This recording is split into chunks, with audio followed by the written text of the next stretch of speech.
morning students. Today we are here with another topic of chapter 4 executive class 11th political science. Student हमने executive start किया हुआ है chapter 4 जिसमें हम India का जो पार्लियामेंट्री सिस्टम है वो स्टडी कर रहे हैं, यानी हमारी जो गवर्नमेंट का स्ट्रक्चर है कैसा है वो हम स्टडी कर रहे हैं, जिसमें हम पार्लियामेंट्री स्ट्रक्चर के अंदर हमने यही देखा है कि जो प्रेसिडेंट होता है वो सिर्फ नॉमिनल हेड होता है। हम इस चीज़ को जानते हैं कि हमारे जो प्रेसिडेंट है वो is the formal head of the government, यानी कि गवर्नमेंट के सिर्फ फॉर्मल हेड है। रियल में जो पावर है वो किसके पास है, हम सभी को पता है कि वो रियल एग्जीक्यूटिव हम किसको कह सकते हैं, जो पीएम है या हमारी जो कैबिनेट होती है, जो मंत्रिमंडल होती है, वो हमारी रियल कैबिनेट, रियल जो गवर्नमेंट होती है एग्जीक्यूटिव होती है। लेकिन प्रेसिडेंट के पास हमने प्रीवियस वीडियो में ये भी देखा कि काफ़ी सारी पावर्स होती हैं, जिसमें काफ़ी एग्जीक्यूटिव, लेजिस्लेटिव, जुडिशियल और कुछ इमरजेंसी पावर मैंने आपको बताया था कि होती हैं, जिनका कि यूज़ प्रेसिडेंट करते हैं। लेकिन प्रेसिडेंट अपनी मर्जी से या अपने अकॉर्डिंग उनका यूज़ नहीं करते हैं उन पावर्स का, बल्कि अगर उन पावर्स का उन्होंने यूज़ करना है तो जो प्राइम मिनिस्टर है, जो रियल एग्जीक्यूटिव है या जो मंत्रिमंडल है, उसकी कंसेंट का होना ज़रूरी है, उसकी एडवाइस का होना ज़रूरी है। मतलब उन्हीं की एडवाइस के बाद प्रेसिडेंट जो है उसको एक फाइनल जो उसका फॉर्मेट होता है वो देते हैं। तो इस तरीके से हम देख सकते हैं कि जो प्रेसिडेंट है वो सिर्फ एक नॉमिनल हेड है, लेकिन हम बिल्कुल नेग्लेक्ट भी नहीं कर सकते इस चीज़ को कि प्रेसिडेंट सिर्फ एक नॉमिनल हेड है, कि उनके पास किसी तरह की पावर नहीं है। हमारे जो इंडियन प्रेसिडेंट है उनके पास काफ़ी सारी पावर्स हैं जिनका कि यूज़ वो अपने तरीके से कर सकते हैं, जिनको कि डिस्क्रेशनरी पावर्स कहा जाता है। डिस्क्रेशनरी पावर्स कौन सी होती है, इनको कहते हैं कुछ विशेष पावर, यानी कि कुछ स्पेशल पावर्स होती हैं जो हमारे प्रेसिडेंट को दी गई हैं। और मेनली ये जो पावर्स होती है इनको हम 3 कैटेगरी में डिवाइड करते हैं। तो हम 1 बाय 1 तीनों को स्टडी करते हैं कि 3 ऐसी कौन सी पावर है हमारे प्रेसिडेंट के पास जिनका कि वो यूज़ करते हैं। देखिए स्टूडेंट, हमने ये देखा है कि हमने ऑलरेडी नोटिस किया है कि जो प्रेसिडेंट है can send back the advice given by the decision, जो भी डिसीजन होता है काउंसिल के द्वारा उसको वो वापस भेज सकते हैं। जो प्रेसिडेंट है वो सपोज करो कोई बिल जो है हमारी पार्लियामेंट में आया हुआ है और प्रेसिडेंट को लगता है कि ये जो बिल है जो कानून की फॉर्म में आगे कन्वर्ट होने वाला है ये सही नहीं है, तो प्रेसिडेंट उसको वापस भेज सकते हैं। Can send back the advice given by the council of ministers, उसको दोबारा से वापस भेज सकते हैं, उस पर एडवाइस के लिए बोल सकते हैं कि रिकमेंडेशन के लिए उसको दोबारा से भेज सकते हैं। तो दोबारा से, लेकिन इसमें कंडीशन ये होती है कि दोबारा से अगर वही बिल सेम चीज़ फिर से प्रेसिडेंट के पास आ जाती है तो प्रेसिडेंट को उसको फाइनलाइज करना होता है। लेकिन उनके पास एक पावर है ये कि उसको एडवाइस के लिए वो भेज सकते हैं। और जो काउंसिल ऑफ मिनिस्टर्स है उसको रिकंसिडरेशन के लिए कह सकते हैं कि उस पर दोबारा से सोचने के लिए भेज सकते हैं कि ये जो बिल है ये सही नहीं है, ये जो हमारे कॉन्स्टिट्यूशन के अकॉर्डिंग नहीं है, या लोगों की जो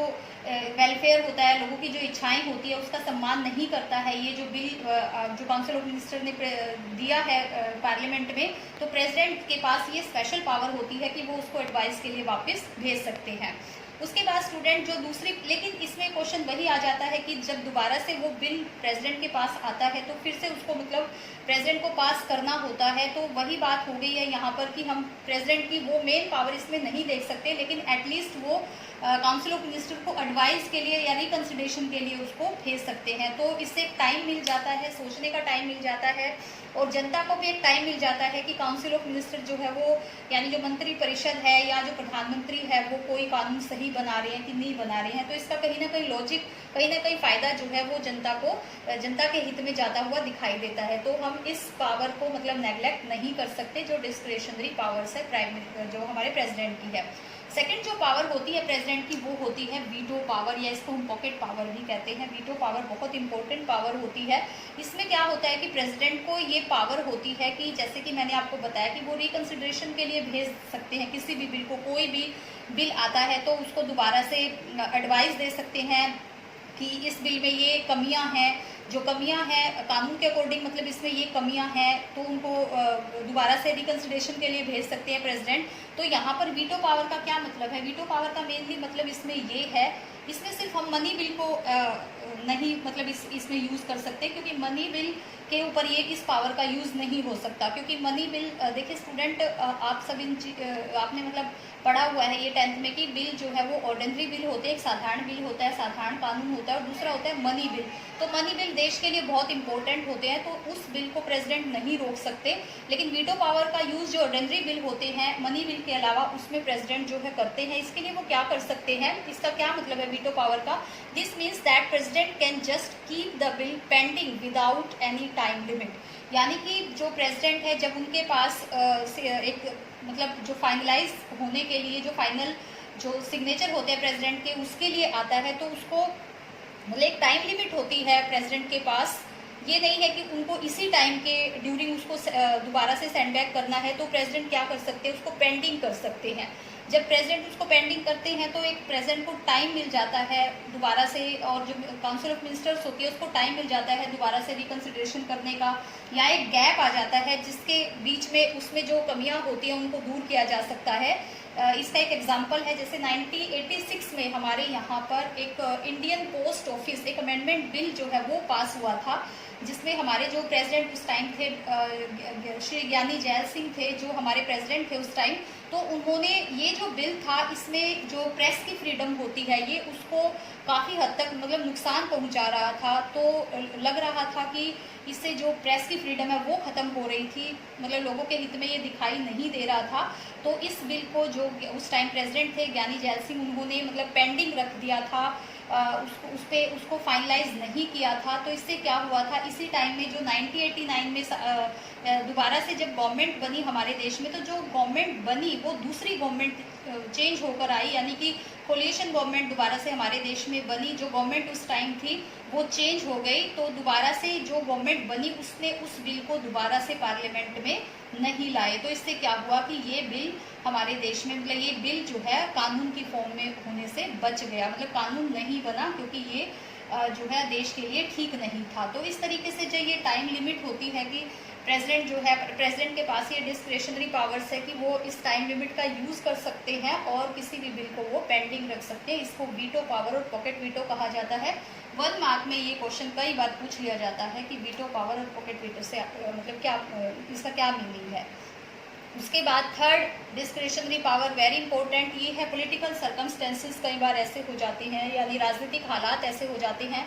जिसके बीच में जो प्रेसिडेंट का डिसीजन है वो काफ़ी मतलब अपनी एक इम्पोर्टेंस रखता है। देखिए स्टूडेंट, कई बार ऐसा होता है जब इलेक्शन के टाइम पे जो इलेक्शन में जो मेजोरिटी होती है, कई बार ऐसा होता है कि मेजोरिटी किसी भी पार्टी को नहीं मिलती। जैसे कि आप सबको पता है जब पार्लियामेंट की इलेक्शन होती है वहीं से हमारी गवर्नमेंट निकल के आती है। तो जैसे जो 545 मेंबर्स होते हैं हमारी पार्लियामेंट के, उनके ऊपर जो जब किसी भी पॉलिटिकल पार्टी को मेजोरिटी नहीं मिलती तो उस टाइम पे प्रेसिडेंट का रोल बहुत मतलब एक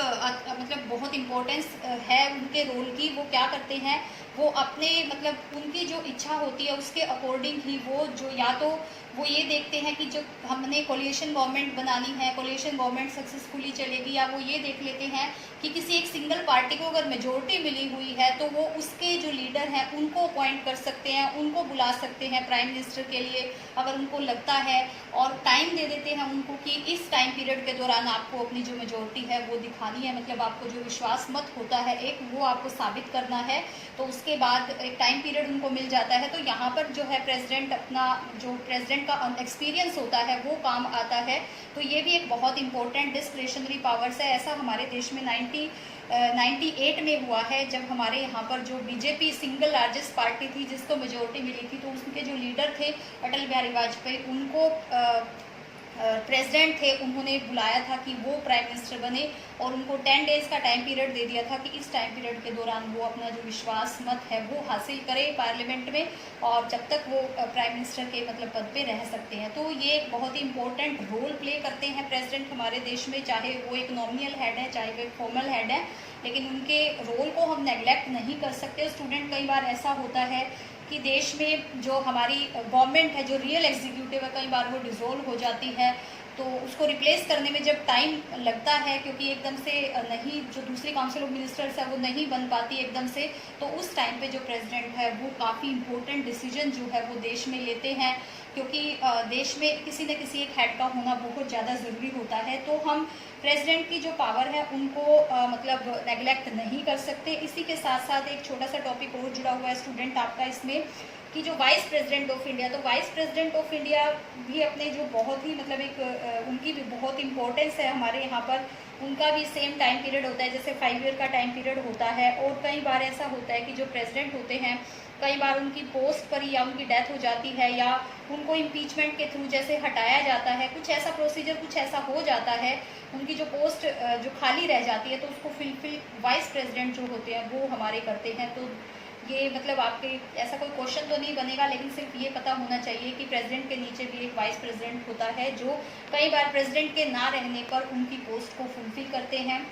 और उनकी भी उतनी ही इम्पोर्टेंस होती है जितनी कि देश में एक प्रेसिडेंट की होती है। तो स्टूडेंट, आई होप आपको ये डिस्क्रिशनरी पावर्स जो है प्रेसिडेंट की समझ आ गई होंगी, कि नॉमिनल एग्जीक्यूटिव होने के बाद भी प्रेसिडेंट जो है वो काफ़ी इम्पोर्टेंट रोल प्ले करते हैं हमारे देश में, और जो पार्लियामेंट्री सिस्टम को काफ़ी स्ट्रॉन्ग करते हैं। तो स्टूडेंट, ये एक आपका जो टॉपिक है वो कवर हो गया है, जो हमारे देश की जो एग्जीक्यूटिव हम स्टडी कर रहे हैं, जिसमें हमने मेनली प्रेसिडेंट के रोल को स्टडी कर लिया है, उनकी पावर्स को स्टडी कर लिया है। नेक्स्ट टॉपिक होगा हमारा वेरी इंपॉर्टेंट, जो रियल एग्जीक्यूटिव है हमारी, वो है हमारे प्राइम मिनिस्टर और कैबिनेट, जो काउंसिल ऑफ मिनिस्टर है वो हम स्टडी करेंगे। तो कल का हमारा टॉपिक रहेगा प्राइम मिनिस्टर, और उनकी जो पावर्स है वो हम कंटिन्यू रखेंगे। और इसी बीच में जितने टॉपिक आपके कवर हो गए हैं अब तक, पार्लियामेंट्री सिस्टम के फंक्शन वगैरह, या जो प्रेसिडेंट की पावर है वो, मीनिंग ऑफ एग्जीक्यूटिव, इन पे बेस्ड जो भी क्वेश्चन है वो मैं बीच में ही आपको दूंगी। तो साथ ही साथ अपने नोट्स प्रिपेयर कीजिए। जितने भी नोट्स आपको मैं दूंगी, जो भी क्वेश्चन की फॉर्म में होंगे, आपके जो भी नोट्स होंगे या क्वेश्चन होंगे, आप उनको अपनी फेयर नोटबुक में राइट करेंगे, और उन्हीं में से जो आपका टेस्ट होगा, इसके बाद चैप्टर के बाद आपका टेस्ट होगा, तो उन्हीं क्वेश्चंस में से आपका टेस्ट होगा। Thank you so much.